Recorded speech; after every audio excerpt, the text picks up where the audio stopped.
Hello छात्रों, कैसे हैं? हाँ, पिछले लेक्चर के माध्यम से हम बात कर रहे थे कि वाचन के बारे में पढ़ रहे थे। वाचन विधि के अंतर्गत कितनी विधियां हैं, वाचन शिक्षण की कितनी विधियां हैं, वो विधियों के बारे में हम पढ़ा। अब हम बात करते हैं वाचन के रूप या वाचन के प्रकार। जो वाचन किया जाता है वो कितने प्रकार का होता है, ठीक है। तो इनके कौन कौन से अवसर हैं, वाचन के रूप तथा अवसर। तो प्राथमिक तथा पूर्व प्राथमिक स्तर पर वाचन की जो क्रियाओं का अधिक उपयोग किया जाता है। जैसे जैसे माध्यमिक और उच्च माध्यमिक स्तर की ओर बढ़ते जाते हैं, पाठ्यवस्तु भाषा एवं शैली में उत्तरोत्तर परिष्कार तथा गंभीरता बढ़ती जाती है। और प्राथमिक स्तर पर बालकों की भाव अभिव्यक्ति की क्षमता, शब्दावली, अर्थबोध की क्षमता कम होती है। उच्च स्तर पर पाठ्यवस्तु में व्यापकता भी आती है। इस प्रकार वाचन के निम्नांकित रूप माने गए हैं, जैसे पाठ्यवस्तु के साथ, दूसरा लिखित कार्य के साथ, तीसरा पॉइंट आप चाहे नोट कर सकते हैं, वार्तालाप, कहानी, चित्र रचना, भाषण, संवाद, वाद विवाद प्रतियोगिता, अभिनय एवं कथोपकथन, दूरदर्शन, टेलीफोन वार्ता, बाल उपयोगी चलचित्र, बाल सभा, महान पुरुषों के भाषणों का अनुकरण, है ना, संगोष्ठी, कवि सम्मेलन, वर्कशॉप, कॉन्फ्रेंस, ये सारी चीज़ें हैं। इनमें कहीं ना कहीं वाचन का के ही रूप हैं। यहाँ पर वाचन को प्रस्तुत किया जाता है। जैसे हम बात करते हैं पाठ्यवस्तु पाठ्यपुस्तक की, पहला तो इसको पढ़ाते समय वाचन अथवा मौखिक आत्म प्रकाशन हेतु भी पर्याप्त समय मिलता है। विषय की व्याख्या, प्रश्नोत्तर, सारांश, कथन, शब्द प्रयोग तथा वाक्य रचना से छात्रों को वाचन का प्रशिक्षण मिलता है, ठीक है। ये लिखित कार्यों के पहले प्रकरण पर परिचर्चा, विचार विमर्श, विषय सामग्री चयन में भी अधिक समय मिलता है। और जो छात्रों की स्वयं क्रियाएं की हम बात कर रहे थे, वार्ता स्वयं क्रियाएं जैसे पढ़ने, देखने, सुनने व अनुभवों के रूप में भी अपने भावों एवं विचारों को स्वतंत्र रूप में व्यक्त करने का अवसर भी मिलता है। कहानी वाचन की अगर हम बात करें तो इसमें मौखिक रचना का रोचक तथा सर्वप्रिय साधन है। छोटे बालक कहानी सुनने तथा उनका अनुकरण करने में बहुत ज़्यादा रुचि लेते हैं और उनका मनोरंजन भी होता है, ठीक है। उनका मनोरंजन होता है, इसलिए ही वो बच्चे ज़्यादा रुचि लेते हैं।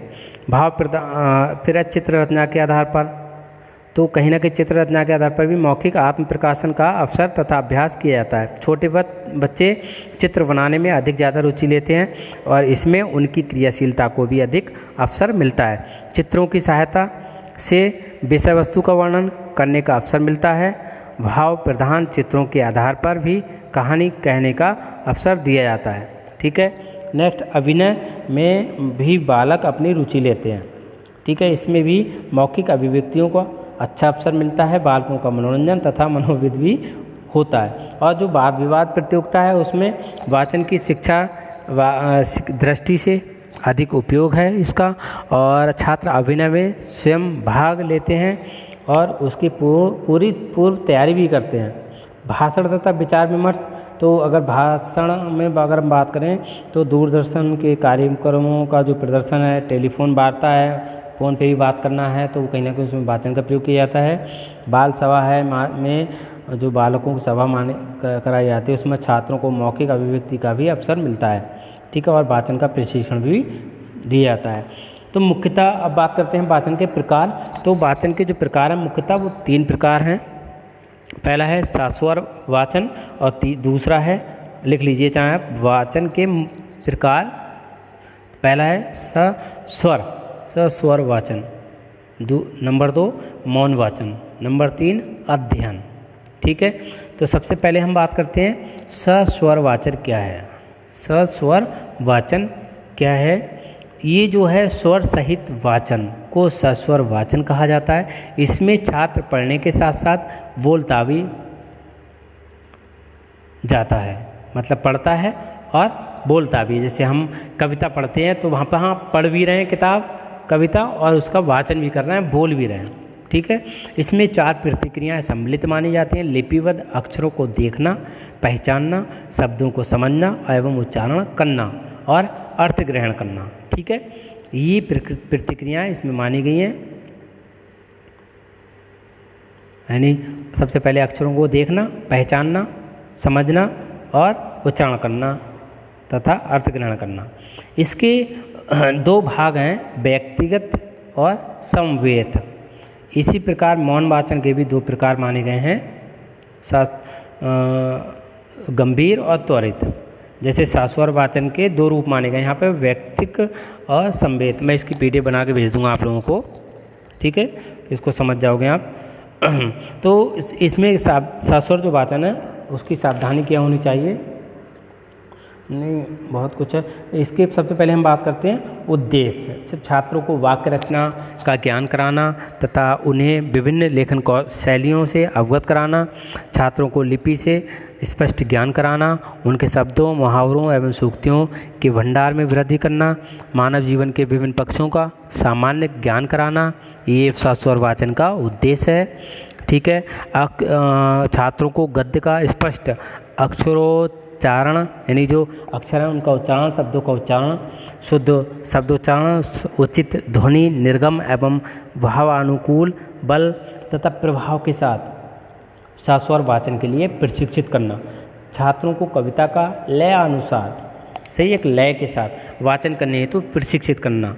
लिखित छात्रों को लिखित सामग्री के केंद्रीय भाव को ग्रहण करने तथा उसकी समीक्षा करने में भी प्रशिक्षित करना इसका मुख्य उद्देश्य माना गया है। इसके गुण क्या हैं शाश्वर वाचन के, तो जो गुण हैं, छात्रों को विभिन्न ध्वनियों का ज्ञान तथा समान ध्वनियों में अंतर करने की सामर्थ्य होनी चाहिए, वाचन स्पष्ट होना चाहिए, इसके लिए स्वर तत्पर नियंत्रण आवश्यक है, प्रत्येक वर्ण का उच्चारण पृथक रूप में किया जाना चाहिए। ऐसा नहीं है कुछ लोग मिलके कुछ उच्चारण करते हैं तो मिक्स करके इस तरीके से।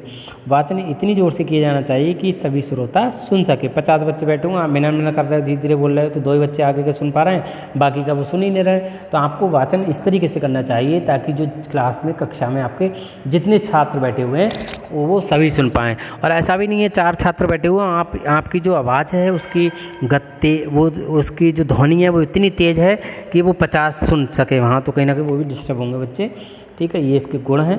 वाचन करते समय शब्दों का अर्थ ग्रहण करते चलना चाहिए, ठीक है। वाचक को स्वयं भी पढ़ने में रुचि लेनी चाहिए। वाचन को व्यर्थ कार्य समझकर टालना नहीं चाहिए, ठीक है। ऐसा नहीं है आपका मन ही नहीं पढ़ाने का टीचर का, तो वो क्या पढ़ाएगा वहाँ पर, उसका मन नहीं कर रहा पढ़ने का। पढ़ते समय उपयुक्त वालाघात पर ध्यान दिया जाना चाहिए, अर्थात प्रत्येक अक्षर और शब्द पर यथा योग्य बल देना चाहिए, ठीक है। ये इसके गुण हो गए। नेक्स्ट है इसके प्रकार, शाश्वर वाचन के प्रकार। तो इसके जो प्रकार हैं शाश्वर वाचन के गुण के आधार पर इसके निम्नलिखित 2 प्रकार हैं। पहला है अध्यापक द्वारा आदर्श वाचन, दूसरा है छात्रों द्वारा अनुकरण वाचन, ठीक है। ये इसके प्रकार हैं शाश्वर वाचन के गुण के आधार पर हो गए, लिख लेना आप। और जो दूसरा है, जब पाठ्य सामग्री को अध्यापक स्वयं वाचन करके छात्रों के सम्मुख प्रस्तुत करता है तो उसे वाचन कहते हैं। इसके निम्नलिखित उद्देश्य माने गए हैं। छात्रों को कौन कौन से उद्देश्य हैं, छात्रों को अपरिचित पाठ्य सामग्री का परिचय देना, उनके समक्ष वाचन का एक मानदंड प्रस्तुत करना, उन्हें ये समझाना कि उन्हें कहाँ तक पढ़ना है, ठीक है, उन्हें झिझक व संकोच की भावना को दूर करना, ये इसका उद्देश्य है। उन्हें उचित वातावरण, गति, लय, विराम, स्पष्टता आदि का भी ध्यान रखते हुए वाचन करने की प्रेरणा देना, ठीक है। तो हम अभी बात कर रहे थे इसमें आगे आदर्श वाचन।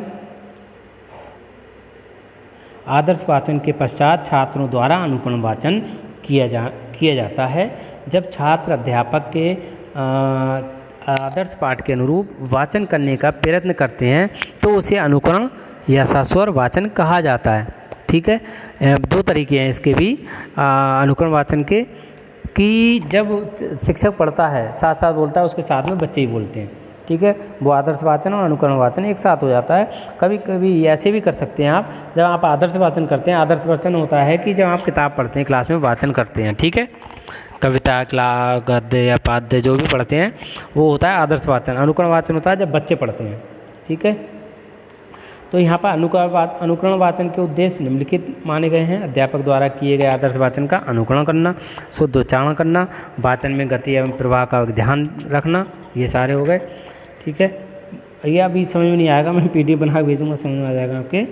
ठीक है, तो वाचनकर्ता के अनुसार शाश्वत वाचन को भी पुनः 2 प्रकार में विभाजित किया गया है, व्यक्तिगत वाचन और सामूहिक वाचन। जो व्यक्तिगत वाचन है उसमें एक ही व्यक्ति वाचन करता है। व्यक्तिगत वाचन अध्यापक द्वारा किए गए आदर्श वाचन के पश्चात किया जाता है। ठीक है, अध्यापक व्यक्तिगत वाचन होता है, जैसे आपने देखा होगा ना क्लास में एक टीचर जब क्लास में पढ़ाता है उसके बाद किताब लेके खड़ा करता है बच्चे को इंडिविजुअल कि आप किताब पढ़िए, आप ये पैराग्राफ इतना पढ़िए, फिर वो उसको बैठा दिया, दूसरा बच्चा पढ़ता है, वो व्यक्तिगत वाचन कहलाता है। ठीक है, तो इसमें अध्यापक कक्षा के छात्रों के सामने आदर्श वाचन करता है और उसके बाद छात्र उस पाठ का अनुकरण करता है और अध्यापक का कर्तव्य होता है कि वे छात्रों को जो वाचन करते समय ध्यानपूर्वक देखे और उनके पुस्तक पकड़ने का ढंग, खड़े होने का तरीका, आँख से पुस्तक की दूरी कितनी या नहीं होनी चाहिए, कैसे पकड़नी चाहिए, इन सबको ध्यान रखना चाहिए। और जो अशुद्ध उच्चारण जब होता है उसको रोकना चाहिए। ऐसा नहीं है कि बच्चा पढ़े जा रहा है गलत उल्टा सीधा सब और अच्छे शिक्षक कुछ कह ही नहीं रहा है। ठीक है, दूसरा है सामूहिक वाचन। जो सामूहिक वाचन होता है उसको समवेत वाचन भी कहा जाता है, समवेत वाचन भी कहा जाता है। इसका प्रयोग प्रारंभिक कक्षाओं में अत्यधिक उपयुक्त रहता है और समवेत या सामूहिक वाचन का अर्थ माना जाता है कि जब एक से अधिक छात्र मिलकर वाचन करते हैं। ठीक है, सब जैसे कभी कभी ऐसा होता है कि एक क्लास में बच्चे को खड़ा किया पढ़ने के लिए, वो अनुकरण वाचन कर रहा है, किताब पढ़ रहा है, उसके साथ में और बच्चे पढ़ रहे हैं, तो वो सामूहिक वाचन कहलाता है। ठीक है, इसका सबसे बड़ा लाभ ये होता है कि जिन छात्रों को किसी के सामने व्यक्तिगत रूप से वाचन करने के में जब कोई झिझक का अनुभव होता है, हेजिटेशन होती है, झिझक होती है, तो वो कहीं ना कहीं वो दूर हो जाती है और वे सामूहिक वाचन में संकोच का अनुभव भी नहीं करते, साथ में बोलते हैं। कुछ बच्चे नहीं बोल पाते हैं, वो भी बोलना सीख जाते हैं, सही उच्चारण करना सीख जाते हैं। कुछ शब्दों को वो सही से कोई उच्चारण नहीं कर पाता है, तो सामूहिक वाचन में वो उस उच्चारण को करना सीख जाता है। ठीक है, और ये वाचन कराते समय अध्यापक को कई सारी सावधानियां उनको ध्यान में रखनी चाहिए। जैसे आप कह सकते हैं सामूहिक वाचन छोटी कक्षाओं में ही बहुत ज़्यादा लाभप्रद सिद्ध होता है। और 100 बच्चे बैठे हैं वहाँ कराओगे तो वहाँ अनडिसिप्लिन हो जाए क्लास। ठीक है, जैसे कक्षा 7-8 के तक इनका प्रयोग सफलता के साथ किया जा सकता है कि उसमें 30 बच्चे 40 बच्चे ऐसे बस होते हैं। ठीक है, सामूहिक वाचन बालकों के उच्चारण को शुद्ध करने के लिए जब भी प्रयोग में लाया जाए तो बालकों के उच्चारण की शुद्धता की ओर अवश्य ध्यान दिया जाए। ठीक, नेक्स्ट है सामूहिक रूप से यदि कविता का गायन कराया जाए तो भावों के जो हाव भाव उनके उतार चढ़ाव, अवरोही आरोही क्रम को एक साथ और अंगों का जो संचालन है वो भी किया जाना चाहिए। ठीक है, अभिनय गीतों में भी तो इसकी भाव उमंग की प्रदर्शन और भी अधिक ठीक रहता है। नेक्स्ट है मौन वाचन।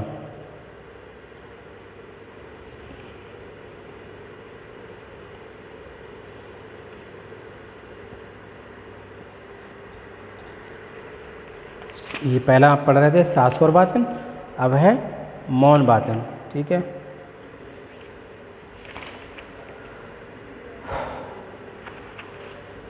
तो जो मौन वाचन होता है, मौन वाचन में क्या होता है, इसका जो स्थूल रूप से इसकी अर्थ की अगर हम बात करें तो बिना ओंठ चलाए, बिना ओंठ हिलाए चुपचाप पढ़ना। पुस्तक सूक्ष्म वाचन का अर्थ चुपचाप पढ़ते हुए अधिक से अधिक अर्थ ग्रहण करना। मौन वाचन होता है बिना बोले पढ़ना, खुद अकेले पढ़ना। ठीक है, अब इसका यूज कैसे होगा वो क्लास में जब आप टीचिंग करेंगे तो बताया जाएगा आपका कि आदर्श वाचन क्या होता है, अनुकरण वाचन क्या होता है। तो मैं शॉर्ट में एक बार बता देता हूँ कि आदर्श वाचन होता है जब शिक्षक किताब पढ़ता है या वाचन करता है क्लास में, वो आदर्श वाचन होता है। अनुकरण वाचन होता है जब जब विद्यार्थी पढ़ते हैं, किताब को पढ़ते हैं, अनुकरण करते हैं। ठीक है, वो सुनकर वो अनुकरण वाचन होता है। और जो तीसरा मौन वाचन है, तो मौन वाचन में बच्चे क्या करते हैं कि चुपचाप पढ़ते हैं, जैसे मैं चुपचाप पढ़ रहा हूँ या बच्चे पढ़ रहे हैं, वो मौन वाचन है। ठीक है, तो इसमें भी मौन वाचन के लिए कई सारी ध्यान देने योग्य बातें होती हैं, जैसे शांतिपूर्ण वातावरण। जहाँ छात्र मौन वाचन कर रहे हों वहाँ पर जो वहाँ का पर्यावरण है, वातावरण है, पर्याप्त शांतिमय हो। अशांत वातावरण में मौन वाचन करना बहुत ज़्यादा असंभव माना जाता है, असंभव होता है। और दूसरा वाचन की मुद्रा। वाचन करते समय बालक की जो मुद्रा है पर विशेष ध्यान दिया जाए। अध्यापक को चाहिए कि ये देखे कि बालक उचित प्रकार से पुस्तक पकड़कर और उचित प्रकार से बैठकर बिना होंठ हिलाए हुए वाचन करे। ठीक है, बालक पुस्तक पर अपनी अधिक ना झुके, जैसे ज़्यादा झुकना भी सही नहीं माना जाता है। नेक्स्ट है धैर्य की भावना। ठीक है, ये कुछ बातें हैं आवश्यक ध्यान देने योग्य मौन वाचन संबंधित। नेक्स्ट है धैर्य की भावना। तो मौन वाचन करते समय धैर्य का रखना बहुत ज़्यादा अति आवश्यक होता है। भली भांति भावों को समझने के पश्चात ही आगे वाचन करना चाहिए। ठीक है, नेक्स्ट है विकसित। ऐसा नहीं है पढ़ते चले गए किताब वो पता ही नहीं है उसका अर्थ क्या निकला। तो जितना आपने पढ़ा है कहीं ना कहीं उसको समझने की बहुत ज़्यादा आवश्यकता होती है। ठीक है, नेक्स्ट है विकसित शब्दकोश। तो मौन वाचन करते समय पाठ्य विषय को भली प्रकार समझने के लिए ये भी आवश्यक होता है कि बालक का जो शब्दकोश है, डिक्शनरी है, वो पर्याप्त विकसित हो। यदि बालकों को शब्दकोश अधिक विकसित नहीं होगा तो मौन वाचन करते समय वे भी कठिन शब्दकोश के आने पर रुक जाएंगे और भाव उनकी समझ में ठीक प्रकार से नहीं आ पाएगा। नेक्स्ट है एकाग्रता। ये होती है मौन वाचन के समय उद्देश्य उस समय ही पूर्ण हो सकते हैं जबकि बालक की जो एकाग्रचित से मौन वाचन करे। ऐसे नहीं मौन वाचन कर रहा है, ध्यान कहीं उसके घर पे ध्यान जा रहा है कहीं खाना खाने का, ये ध्यान उसका वहीं होना चाहिए।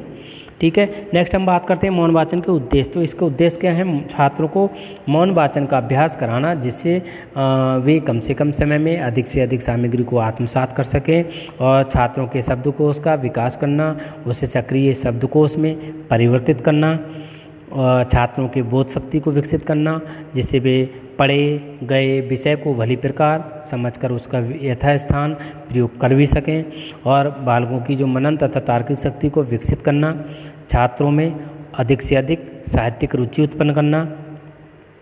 मौन वाचन द्वारा बालक शीघ्रता से पढ़ भी सकता है। ठीक है, और इसकी आवश्यकता के बारे में हम बात करें, महत्व क्यों है तो ये सब महत्व है कि मौन वाचन में मस्तिष्क पर बहुत कम बल पड़ता है, थकावट नहीं होती है, फलस्वरूप अधिक मात्रा में पढ़ा जा सकता है, इसलिए इसकी विशेष आवश्यकता होती है। ठीक है, और मौन वाचन का सबसे बड़ा लाभ तो ये माना जाता है कि बालक पढ़ने के साथ साथ विषय को आत्मसात भी कर जाते हैं। हालांकि कुछ लोगों की आदत नहीं होती है मौन वाचन करने की, चुपचाप पढ़ने की, बोल के रटने की आदत होती है, लेकिन जो मौन वाचन करके पढ़ते हैं वो बच्चे बहुत जल्दी समझ जाते हैं और कॉन्सेप्ट जो बहुत जल्दी क्लियर कर लेते हैं। ठीक है, मौन वाचन का और वो अधिक समय तक रुकता भी है, स्थायी होता है ऐसे मौन वाचन द्वारा सीखे हुए ज्ञान का।